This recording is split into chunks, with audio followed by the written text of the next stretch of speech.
हरिओम, नमो नमः। आप सभी का इस ज्ञान काशी चैनल में हार्दिक अभिनंदन है, स्वागत है।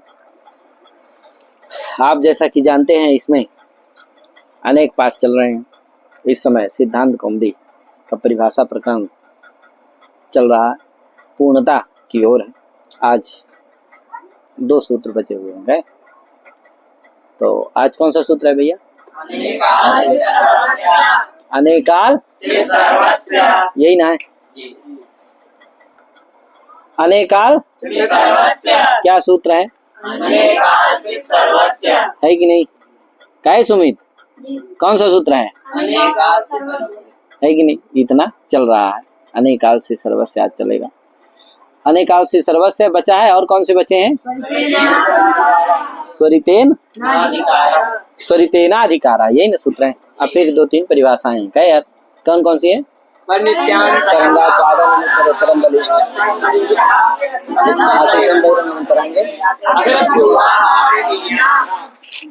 लो यार, तुम बोल दो, सौरभ बोल दो।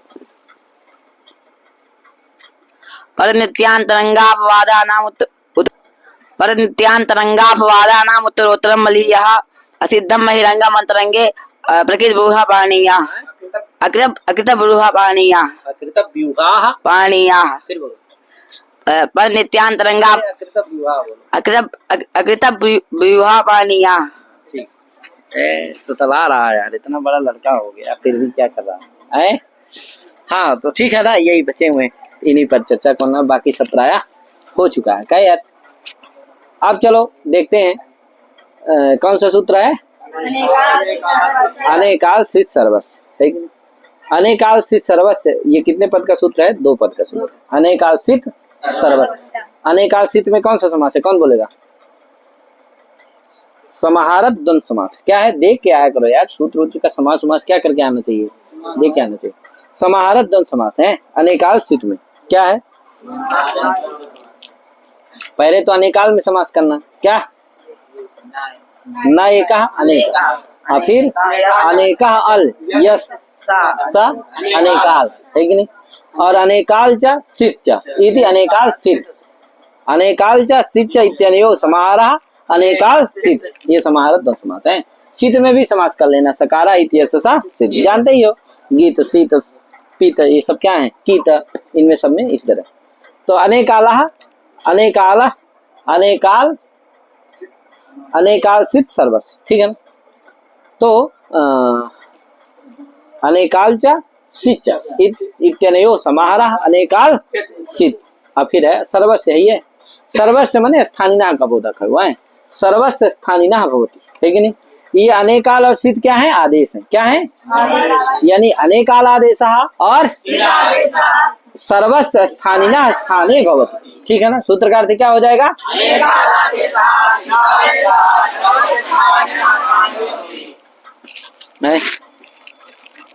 अनेकालादेशः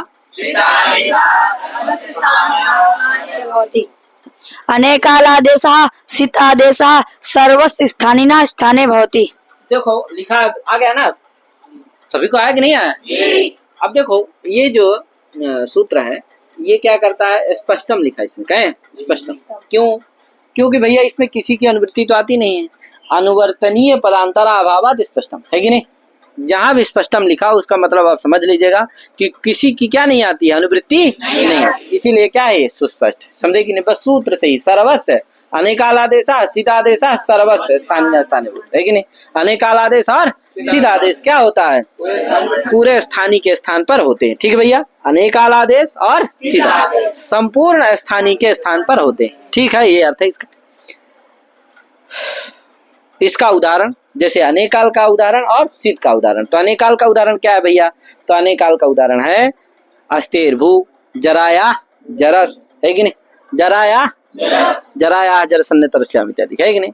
जरा के स्थान में क्या होता है? जरस होता है। तो बताओ जरस में एक अल है कि अनेक अल है? अनेक। जा अ र अ स 3 अल, कई अल हो गए। कई अल कितने हो गए? 5। 3 जा रा सा 3 और 2 आ कैर, तो 5 वर्ण है। तो बताओ अनेक अल है ना, 5 ठो अल है। एक अल है क्या, ये क्या है, अनेक अल। इसीलिए क्या होगा, पूरे स्थानीय, पूरे जरा के स्थान में क्या होगा, जरा सा आदेश होगा। ठीक है भैया, वो स्थानीय कौन है, जरा। तो इसलिए पूरे संपूर्ण जो सर्वस्व स्थानीय है कौन, जरा, उसके स्थान पर क्या होगा। ठीक है भैया, किसी को कोई दिक्कत, तो ये हो गया अनेकाल का उदाहरण। इसी तरह अस्तेर्भू, अस्थि के स्थान में क्या होता है, अस्थि के स्थान पर यानी अस धातु को भू आदेश होता है। तो बताओ अस के स्थान पर क्या आदेश आता है, भू। भू बताओ अनेकाल आदेश है कि नहीं है, भू में कितने अल हैं, भा और, तो एक अल नहीं ना है, अनेक अल है कि नहीं है। तो इसलिए क्या है, अनेकाल आदेश कौन हो गया, भू आदेश। वो संपूर्ण स्थानीय कौन हो गया, अस, उसके स्थान पर आदेश हो जाता है। तो क्या बनता है, भवति भवता। अस धातु का भी क्या बनता है, भवति भवता, सार्वधातुक में हो जाता है। क्या यार, तो नहीं, आर्धातुक में होता है। क्या होता है, आर्धातु के, क्या आर्धातुक के है, ध्यान देना है। आर्धातुक में क्या हो जाता है, अस को भू आदेश होता है। बाकी सार्वधातुक में तो पूरे उसी तरह अस्ति स्था संति इत्यादि बनता है कि नहीं, स्यात् स्याताम स्युः इत्यादि। तो हो गया ना अनेकाल का उदाहरण। कोई कहा भाई सिद्ध का उदाहरण क्या है, तो कहा सिद्ध का उदाहरण है इदम इस अष्टाभ्या औस। यहाँ क्या है, इदम इसमें सा की क्या होती है, इस संज्ञा हो जाती है। तो क्या बचता है, ई बताओ सिद्ध है कि नहीं है, क्योंकि सकार की क्या हुई है, इस संज्ञा हुई है। तो इस क्या होगा, पूरे इदम के स्थान पर आदेश होता है। ठीक है भैया, सिद्धात। और अष्टाभ्या उसमें क्या होगा, जस सस के स्थान पर क्या होता है, औस होता है। कृतकाराद अष्टना परस जससो औस आदेश है कि नहीं। तो जस और सस के स्थान पर क्या होता है, औस आदेश होता है। औस में सकार की क्या होती है, हलंत्यम से ये संज्ञा होती है, बचता क्या है, औ। तो बताओ औ क्या सिद्ध है कि नहीं है। इसलिए संपूर्ण स्थानीय कौन हो गया, जस और सस। अरे किसके स्थान पर औस आदेश होता है, तो जस, संपूर्ण जस और सस के स्थान पर आदेश होता है। ठीक है भैया, इसलिए सिद्ध का उदाहरण क्या है, इदम इस और अष्टाभ्या औस। और अनेकाल का उदाहरण है अस्तेर्भू जराया जरसन्न तरस्याम। कौन बोलेगा, उदाहरण बोलना है। सिद्ध का उदाहरण है, इधर बोलो भैया, लो दमन कर दे, तुम्हें बोलो। अनेकाल का उदाहरण है जराया जरसन्न तरस्याम, अस्तेर्भू, ये अनेकाल का उदाहरण है। और सिद्ध का उदाहरण है अष्टाभ्या औस और इदम इस। सिद्ध का उदाहरण है अष्टाभ्या औस इदम सिद्ध, इदम इस। इतना तो सुमित बोल देगा, सुमित आ रहा है ना। और अनेकाल का उदाहरण है जराया जरसन्न तरस्याम अस्तेर्भू। हाँ ठीक है ना, ठीक है। आगे उधर पीछे साइड नहीं आया, बोलो कौन बोलेगा, अंश बोलेगा, अंश बोल। अनेकाल का उदाहरण है अस्तेर्भो और जराया जरसन्न तरस्याम। और सिद्ध का उदाहरण है इदम इस और अष्टाभ्या औस। अरे यार थोड़ा ध्यान दो जी, ठीक है जी। चलो आगे चलते हैं। ठीक है, अब थोड़ा इसमें बाध्य बाधक के विषय में आता है कि भैया जो कौन है अनेकाल सी सर्वस्व सूत्र है। अनेकाल सी सर्वस्व ये किसका बाध है, तो देखो अलोअंत का तो बाध है, पहले ही बताए थे। अलोअंत से क्या है, अपवाद। क्यों, क्योंकि कोई स्थल ऐसा नहीं है जहाँ अलोअंत से प्राप्त ना हो और ये क्या हो, अनेकाल सी सर्वस्व चरितार्थ हो, लग करके क्या हो जाए, चरितार्थ हो जाए, है कि नहीं। क्या है, सर्वथा अलोअंत के अप्राप्ति विषय में सर्वथा अचरितार्थ है। कौन, सर्वथा निरवकाश है। कौन, इसीलिए निरवकाशो विधिरबाधा, निरवकाश जो विधि होती है वो क्या होती है, इसीलिए सर्वथा निरवकाश कौन है, अनेकाल से सर्व। इसीलिए क्या है, किसका, समझ गए ना। कोई भी ऐसा स्थल नहीं है जहाँ अलोअंत प्राप्त ना हो और ये चरितार्थ हो। कौन सा, ऐसा कोई भी स्थल, इसीलिए सर्वथा निरवकाश है। समझ गए ना। हाँ, कोई भी ऐसा स्थल नहीं है जहाँ अलोअंत से क्या हो, अप्राप्त हो, यानी प्राप्त ना हो, यानी कि अप्राप्त हो, और अनेकासी सर्वस्व क्या हो, लग करके चरितार्थ हो जाए, ऐसा कोई भी स्थल इसलिए क्या है, सर्वथा निरवकाश। इसी को कहते हैं सर्वथा निरवकाश। तो इसलिए निरवकाशो विधि अपवाद, निरवकाश विधि क्या होती है, तदा प्राप्ति योग्य आचारितार्थम, यही अपवाद का लक्षण है कि नहीं। जैसे वृद्धि रेचि क्या है, सर्वथा निरवकाश है, गुण की अपेक्षा, है कि नहीं। कोई भी ऐसा स्थल नहीं है जहाँ गुण प्राप्त ना हो और वृद्धि क्या हो, चरितार्थ। सर्वथा ऐसा ही है कि जहाँ वृद्धि जहाँ प्राप्त है वहाँ गुण अवश्य प्राप्त है, क्या है वहाँ गुण। ऐसा कोई स्थल है जहाँ गुण प्राप्त ना हो और वृद्धि क्या हो, चरितार्थ। क्योंकि गुण कहाँ होता है, अच परे रहते हैं, अब वृद्धि कहाँ होता है, एच परे रहते। तो जहाँ वृद्धि परे होगा, एच होगा, वहाँ क्या होगा, अच परे ही होगा। अरे जहाँ एच परे होगा वहाँ क्या परे होगा, होगा कि नहीं होगा। तो गुण प्राप्त रहेगा कि नहीं रहेगा। तो कोई भी ऐसा स्थल नहीं है जहाँ क्या, जहाँ गुण प्राप्त ना हो वृद्धि चरितार्थ हो जाए, है कि नहीं, ऐसा कोई स्थल नहीं है। इसीलिए वृद्धि एक आदेंग गुण प्रति अपवाद है। कौन बोलेगा अच्छे से, कौन बोलेगा, बोलो, तुम बोलोगे, हम जैसे बोले कहो तो एक बार बोलो, नहीं तो कोई दूसरा बोलेगा। वृद्धि रेचि ये अधेन गुणा के अपेक्षा अपवाद।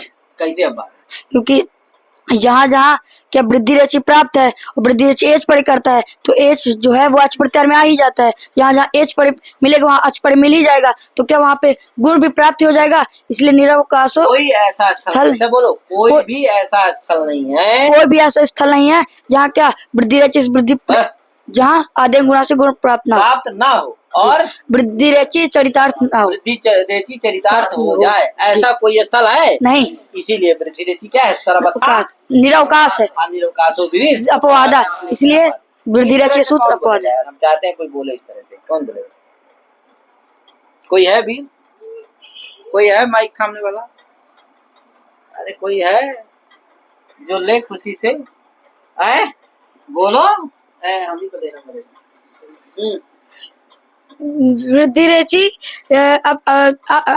वृद्धि रेचि अधेन गुणाक प्रति अपवाद है, आद गुणाक प्रति अपवाद है। कैसे, तो वृद्धि रेच क्या एच पर में करता है तो और आद गुणा अच पर में, तो अच प्रत्यार में ही एच आ जाता है, जिससे क्या हाँ जहाँ क्या होगा एच पर में, जहाँ जहाँ क्या होगा वृद्धि रेचि से वृद्धि प्राप्त होगा, वहाँ क्या आद गुणा से गुण भी प्राप्त होगा। इसलिए क्या हो जाएगा यहाँ पर ऐसा कोई स्थल नहीं है जहाँ पर आद गुणा से गुण न प्राप्त हो और वृद्धि रेचि ये चरितार्थ हो। ऐसा कोई भी स्थल नहीं है। इसलिए क्या हो जाता है, सर्वथा निरवकाशो, सर्वथा निरवकाश हो जाता है। कौन? सर्वथा निरवकाश हो जाता है वृद्धि रेचि। इसीलिए क्या निर्वकाशो विधि अपवादा, इसलिए क्या वृद्धि रेचि अपवाद हो जाता है आद गुणा प्रति। समझ गए जी। कोई समस्या, कौन बोलेगा, कौन बोलेगा, लो यार पकड़ ही नहीं रहे हैं कौन यार। आद गुणा के प्रति वृद्धि रेचि क्या अपवाद है, क्योंकि वृद्धि रेचि क्या करता है, एच परे करता है और आद गुणा क्या करता है, अच परे करता है। तो एच परे वृद्धि रेचि करता है तो अच परे मिल ही जाएगा, तो गुण भी प्राप्त रहता है। और गुण भी नहीं, जहाँ पर वृद्धि प्राप्त रहेगी, जहाँ पर सब जगह गुण, बोलो ना, जहाँ पर वृद्धि प्राप्त रहेगी वहाँ गुण सब जगह गुण प्राप्त रहेगा, अवश्य प्राप्त रहेगा। इसीलिए ऐसा कोई भी स्थल नहीं है जहाँ वृद्धि रेचि, जहाँ गुण ना प्राप्त हो और वृद्धि रेचि चरितार्थ हो। इसलिए वृद्धि रेचि क्या है, सर्वथा निरवकाश है, निरवकाश अपवाद क्या हो जाएगा, वृद्धि रेचि अपवाद हो जाएगा। बोलो इस तरह से, कौन बोलेगा। हाँ भैया आर्यन जी बोले, आर्यन जी। वृद्धि रेचि आद गुणा का अपवाद है, क्योंकि ऐसा कोई भी स्थल नहीं जहाँ वृद्धि रेचि से वृद्धि प्राप्त हो और आद गुणा से गुण प्राप्त न हो, ऐसा कोई स्थल नहीं। इसलिए वृद्धि रेचि क्या निरवकाश है, क्योंकि सर्वथा निरवकाश है, क्योंकि ऐसा कोई निरवकाश है, क्योंकि ऐसा कोई स्थल नहीं जहाँ आद गुण से गुण प्राप्त हो और गुण प्राप्त न हो और वृद्धि रेचि क्या चरितार्थ हो, ऐसा कोई स्थल नहीं। इसलिए क्या वृद्धि रेचि निरवकाश सर्वथा निरवकाश है, क्योंकि नियम है निरवकाशो विधि अपवाद। इसलिए निरवकाशो विधि अपवाद है, इसलिए वृद्धिरेचि आदुड़ा के प्रति अपवाद है, क्या है?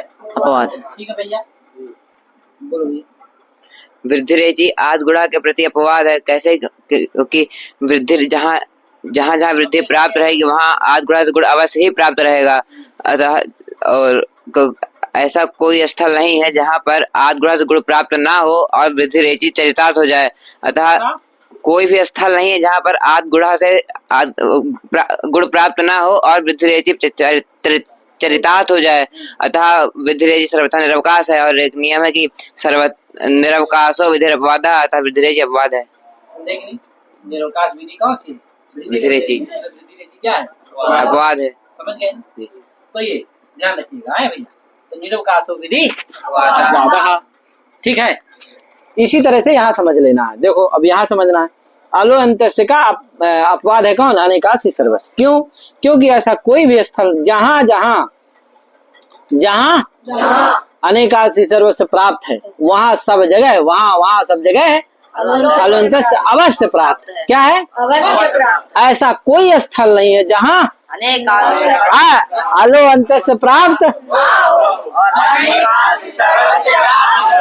ऐसा, इसलिए कौन? अनेकासी सर्वस्व सर्वथा निरवकाश, निरवकाशो विधि अपवाद। इसके द्वारा अनेकासी सर्वस्व अलोअंतस्य का अपवाद। समझ गए? इसी तरह पूरा घटा लेना। अब एक सूत्र है आदेश परस्य, उसका हमको देखना है कि अनेकासी सर्वस्व आदेश परस्य का अपवाद है कि नहीं। तो देखो आदेश परस्य का अपवाद नहीं है। क्यों? क्यों भैया? क्योंकि अगर ऐसा हो सर्वथा निरवकाश हो आदेश परस्य की अपेक्षा कौन? अनेकासी सर्वस्व, तब वो अपवाद बनेगा। तो देखना है सर्वथा निरवकाश है कि नहीं है। तो सर्वथा निरवकाश नहीं। क्यों भैया?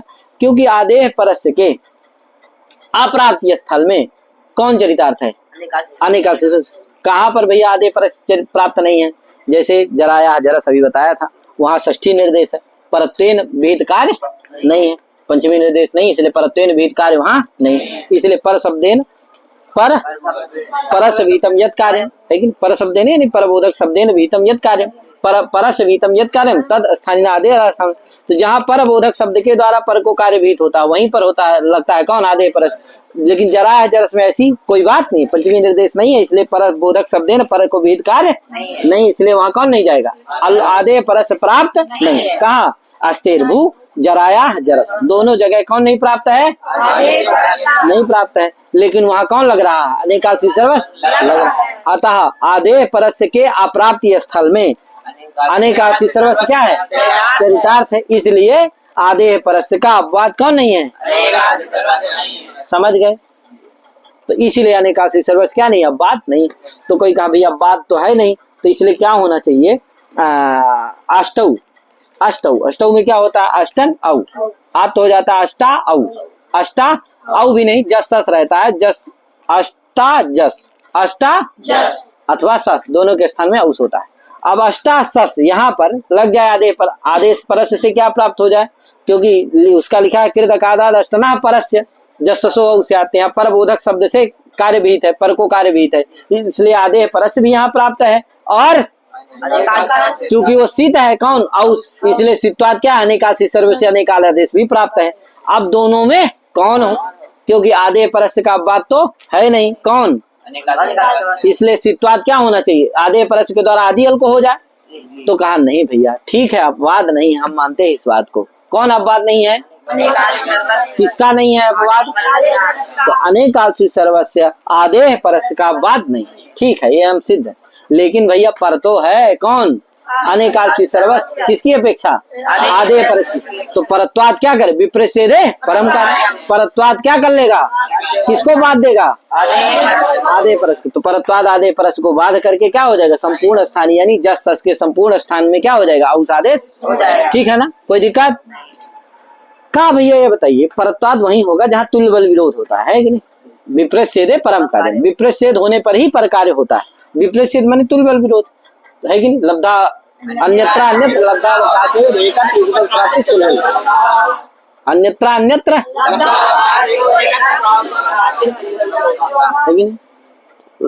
अन्यत्र अन्यत्र लब्धावकाश एकत्र उपपद प्राप्ति स्थूल बल विरोध, यानी अन्यत्र अन्यत्र चरितार्थ हो दोनों, फिर एक जगह दोनों एक साथ प्राप्त हो तब क्या होता है, तुल्य बल विरोध होता है, फिर वहां पर कार्य होता है।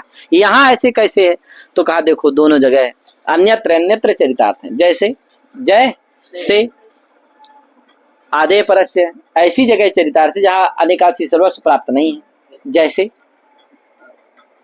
जैसे वहां उदाहस्था स्तंभो पूर्वस्व में यानी उत्थानम में, वहां क्या नहीं प्राप्त है, अनेकासी सर्वस्व नहीं, क्योंकि वहां पूर्व सवर्ण आदेश होता है। पूर्व सवर्ण क्या है, ना अनेकाल है ना शीत है कि नहीं, तो वहां कौन नहीं प्राप्त है, कौन नहीं प्राप्त है, अनेकासी सर्वस्व नहीं प्राप्त है। और द्वयंत उपसर्गेभ्यो अपीत, द्वयंत उपसर्गेभ्यो अपीत, यहाँ भी अप को ईत करता है, इसलिए क्या है यहाँ पर भी ईत जो है क्या है ना, अनेकाल आदेश है ना, शीत आदेश है, ई आदेश है कि नहीं, इसलिए क्या है यहाँ पर भी अनेकासी सर्वस्व प्राप्त। तो यहाँ पर कौन चरितार्थ है, आधे परस्य चरितार्थ। तो अनेकासी सर्वस्व के अप्राप्ति स्थल में अन्यत्र कहाँ चरितार्थ है, आधे उत्थानम में, और द्वयंत उपसर्गेभ्यो अपीत द्वीपम में कौन चरितार्थ है, आधे परस्य चरितार्थ। इसी तरह से आधे परस्य जहां नहीं प्राप्त है वहां पर कौन चरितार्थ है, अनेकासी सर्वस्व। बताया हूं अभी कहां पर, जरस में और अस्थिर भूमि दोनों जगह। तो जहां आदेश परस्य प्राप्त नहीं वहां कौन चरितार्थ है, अनेकासी सर्वस्व, तो अन्यत्र वो लब्धावकाश हो गया। और जहां पर प्राप्त नहीं वहां आदेश परस्य चरितार्थ है, जैसे उदाहस्था स्तंभों में और द्वयंत उपसर्गेभ्यो द्वीपम में, है कि नहीं। तो ये अन्यत्र अन्यत्र दोनों लब्धावकाश है कि नहीं, चरितार्थ है कि नहीं है, लब्धावकाश माने चरितार्थ है कि नहीं। एक जगह कहाँ, अष्टौ अष्टा जस, यहाँ पर क्या प्राप्त हो गए, दोनों प्राप्त हो गए अष्टाभ्या उसमें। अब कौन हो भैया, तो पर विप्रच्छेद है, परम कार्य विप्रच्छेद है कि नहीं है, इसे पर कार्य हो जाएगा। पर कौन है, आधे परस्य, इसलिए आधे परस्य की अपेक्षा पर कौन है, अनेकासी सर्वस्व, इसलिए परत्वाद क्या हो जाएगा, अनेकासी सर्वस्व के द्वारा सित्वाद, सित्वाद संपूर्ण स्थानीय जस सस के स्थान में क्या होगा, औस हो जाएगा। तो क्या होगा, अष्टा औ वृद्धि होकर के क्या बनेगा, अष्टौ अष्टौ अष्टौ, है कि नहीं। तो इस तरह से इसको समझे रहिएगा, यही चीज लिखा हुआ वृत्ति में कि आधे परस्य इत्येतद् अष्टाभ्या औस इत्यादौ आधे परस्य इत्येतदपि परत्वाद अनेन बाध्यते, अनेन माने अनेकासी सर्वस्य अनेन सूत्रेण बाध्यते, है कि नहीं। अष्टाभ्या औस इत्येतदपि, है कि नहीं, अष्टाभ्या औस इसको भी बाध करता है, समझे कि नहीं। हाँ, कर्मवाच्य का प्रयोग है भैया, हो गया। आगे क्या है, स्वरितेन अधिकारा, क्या है, स्वरितेन अधिकारा, दो पद का सूत्र है। क्या यार, कितने पद का है, कौन कौन, स्वरितेन, स्वरितेन में तृतीया है, किसके द्वारा भैया, तो एक सूत्र है इत्थम भूत लक्षण है। सूत्र क्या है, जैसे जटाभिष तापसा, जटाभिष जटा के द्वारा तापस है, ये ज्ञान होता है, समझे कि नहीं, जटा के द्वारा ये ज्ञान, जटा है बड़ी बड़ी, तो पता चलता है कि हाँ भैया ये क्या है, तपस्वी है कोई, है कि नहीं। तो जटाभिष तापसा, जटा ज्ञाप्य तापसत्व विशिष्टा इत्यर्थ, है कि नहीं, जटा से ज्ञाप्य तापस है कि नहीं, जटा के द्वारा तापस ज्ञाप्य है। ज्ञापक कौन है, जटा, जटा किसका ज्ञापक है, तापस का, समझे कि नहीं। तो जटा क्या है, ज्ञापक है, और तापस क्या है, समझे कि नहीं, जटा ज्ञापक तापस, तो एक ज्ञापक है एक, समझ गए ना। उसी तरह यहाँ पर भी स्वरितेन अधिकारा, स्वरितेन में जो तृतीया किससे है, इत्थम भूत लक्षण, किससे, तो स्वरित क्या है, देखो स्वरित एक स्वर विशेष, आप पढ़े हो समाहार सरिता वो ले लो, अथवा दोष विशेष है, क्या है, हाँ। स्वरित अगर क्या है, स्वर मानोगे ना, समाहार सरिता से जो स्वर हुआ वो मानोगे, तो स्वर क्या होगा, वो कहाँ रहेगा, तो वो अधिक्रियमाण, अधिक्रियमाण पद घटक अजनिष्ठ रहेगा, समझे कि नहीं, अधिक्रियमाण पद घटक अजनिष्ठ, माने अधिकार जिसका होगा, जिस पद का होगा उसमें जो आच होगा उसमें रहेगा, क्योंकि स्वरित है, कहाँ रहेगा, आच में नहीं रहता है, उदात्त अनुदात्त, ये स्वरित ये सब कहाँ रहते हैं, आच में रहते हैं। तो अधिक्रियमाण जो पद रहेगा उसमें जो आच रहेगा वहीं पर क्या रहेगा, वो स्वरित स्वर रहेगा, समझ गए कि नहीं। और जिसमें स्वरित स्वर रहेगा वही पद, उसी पद का क्या हो जाएगा, अधिकार हो जाता है, समझे कि नहीं। तो अधिकार किसके द्वारा ज्ञाप्य है, स्वरित के द्वारा। स्वरित किसका ज्ञापक है, अधिकार का, क्योंकि जिसमें स्वरित हो गया उसका क्या हो जाता है, अधिकार हो जाता है। जैसे आद्यंत उटकित, यहाँ पर किसमें हो गया स्वर, स्वरित किसमें हो गया, अंत में, इसीलिए उसका क्या हो गया, अधिकार हो गया। तो बताओ स्वरित किसका ज्ञापक है, अधिकार का। स्वरित किसका ज्ञापक है, जैसे वहां तापस का ज्ञापक कौन था, जटा। तापस क्या था, ज्ञाप्य था। जटा क्या था, ज्ञापक था। इसी तरह यहाँ कौन ज्ञापक है, कौन ज्ञाप्य है, तुम बताओ। स्वरितत्व एक ज्ञाप्य है। अच्छा, स्वरितत्व ज्ञाप्य है, स्वरित ज्ञापक है। हाँ ज्ञापक है जी। और अधिकार ज्ञाप्य है। समझ गए कि नहीं। स्वरित ज्ञापक है और अधिकार एक ज्ञाप्य है कि नहीं। तो स्वरितत्व विशिष्ट जो शब्द रहेगा उसी का क्या होता है, अधिकार होता है कि नहीं। जिस शब्द में, जिस पद में क्या रहेगा, स्वरितत्व रहेगा, स्वरितत्व विशिष्ट जो पद होगा यानी स्वरित रहेगा जिसमें, उसी पद का क्या होता है। तो बताओ स्वरितत्व क्या हो गया, ज्ञापक हो गया किसका, अधिकार का। तो अधिकार ज्ञाप्य हुआ, स्वरितत्व विशिष्ट स्वरित क्या हुआ, ज्ञापक हो गया। तो यहाँ ज्ञाप्य ज्ञापक है कि नहीं, इसीलिए स्वरितेन में तृतीया किससे हुई है, इत्थम भूत लक्षणे से। समझे कि नहीं। लक्षण मान करके, ठीक है भैया। तो लक्षण है, लक्षण माने ज्ञापक। अब देखो, तो ये हो गया स्वरित स्वर वाला बता दिया समा। अब मान लो यदि स्वरित क्या है, स्वर दोष विशेष है, क्या है, तो अज्झल निष्ठम दोष विशेष, आच और हल उभय साधारण में रहने वाला दोष विशेष क्या है, स्वरित है। समझे कि नहीं। तो ये दो मत है उसमें, स्वर विशेष या तो समाहार स्वरित अथवा दोष विशेष। तो कहाँ रहेगा, अज्झल उभय से रहेगा। स्वरित स्वर मानोगे तो कहाँ रहेगा, अधिक्रियमाण पद घटक अजनिष्ठ रहेगा, है कि नहीं। अधिक्रियमाण जो पद होगा उसमें जो अच होगा उसमें रहने वाला। समझ गए कि नहीं, ये है। तो ये इसका। अब ये जो कोई कहा भैया ये बताइए हमको कि कहाँ स्वरित है, कैसे हम जानेंगे कि किस में स्वरित है, किसका अधिकार होना चाहिए, किसका अधिकार नहीं होना चाहिए। कहा भैया ये जैसे अनुनासिक हम जानते हैं, अच्छा अनुनासिक कैसे जानते हैं, प्रतिज्ञा के द्वारा, उसी तरह हम इसको भी जानेंगे कि क्या है। तो प्रतिज्ञा अनुनासिक की तरह जो स्वरितत्व है ये भी प्रतिज्ञा गम्य है, क्या है, समझे कि नहीं। तो प्रतिज्ञा के द्वारा जानेंगे कि ये स्वरित है इसमें कि नहीं। और एक चीज और है कि इसकी अनुवृत्ति तो हो गई, मान लो जिसमें स्वरित रहा तो क्या हो गई, अनुवृत्ति हो गई। लेकिन कहाँ तक अनुवृत्ति है, कहाँ तक अनुवृत्ति, तो कहाँ तक है ये भी प्रतिज्ञा के द्वारा ही जानेंगे, व्याख्यान के द्वारा ही जानेंगे, वचन के द्वारा ही जानेंगे। समझे कि नहीं। जैसे प्राग दिव्य तो अण सूत्र है, कहा जाता है दिव्यता प्राग तेन दिव्यति जयति खनत इत्यादि के पहले तक क्या जाता है, अण का अधिकार जाता है। समझे कि नहीं। तो ये हम क्या जानते हैं, अंगस्य अधिकारा आ सप्तम परिसमाप्तेर अधिकारा। भाष्यकार ने कहा कि अंगस्य का अधिकार कहाँ जाता है, सप्तम अध्याय के परिसमाप्ति तक क्या जाता है, अंगस्य का अधिकार।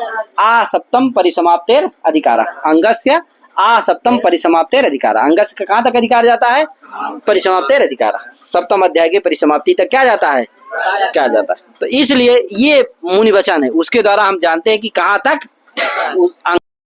जाता है, कहाँ तक उसकी अनुवृत्ति होती है, कहाँ से उसकी निवृत्ति होती है। ये हम कैसे जानते हैं, या तो साक्षात वचन के द्वारा, उक्ति के द्वारा, या तो व्याख्यान के द्वारा। समझे कि नहीं। उसी तरह से इसकी भी अनुवृत्ति और निवृत्ति हम जानेंगे। कोई कहा भैया अनुवृत्ति भी जान लेंगे, उसी तरह निवृत्ति जैसे जानेंगे उसे क्या जान लेंगे, अनुवृत्ति भी जान लेंगे कि भैया किसकी अनुवृत्ति होती है, व्याख्यान से जान लेंगे अथवा मुनि वचन के द्वारा जान लेंगे। तो इस सूत्र की क्या आवश्यकता है, क्योंकि इसका यही फल है कि जहां स्वरित कर देते हैं उसकी क्या हो जाती है, अनुवृत्ति हो जाती है कि नहीं। क्वचित् एकदेशोप्य अनुवर्तते, है कि नहीं। तो कहाँ होती है, अब जैसे अच की अनुवृत्ति, कोई ऐसी अच की अनुवृत्ति होती है, कहाँ जाती है, कहाँ तक नहीं जाती, इसमें व्याख्यान ही शरण है। समझे कि नहीं। व्याख्यान के द्वारा ही पता होता है कि भैया कहाँ तक किस में जाएगी, किस में नहीं जाएगी। समझे कि नहीं। तो इसकी भी हम अनुवृत्ति निवृत्ति क्या कर लेंगे, जान लेंगे, किसके द्वारा, व्याख्यान के द्वारा। इस सूत्र की क्या जरूरत है कि नहीं। तो कहा भैया स्वरितेन अधिकार है, इसमें कई पक्ष एक बता देता हूं कि स्वरितेन अधिका कार्य कार्यम कर्तव्यम इत्यर्थ, है कि नहीं।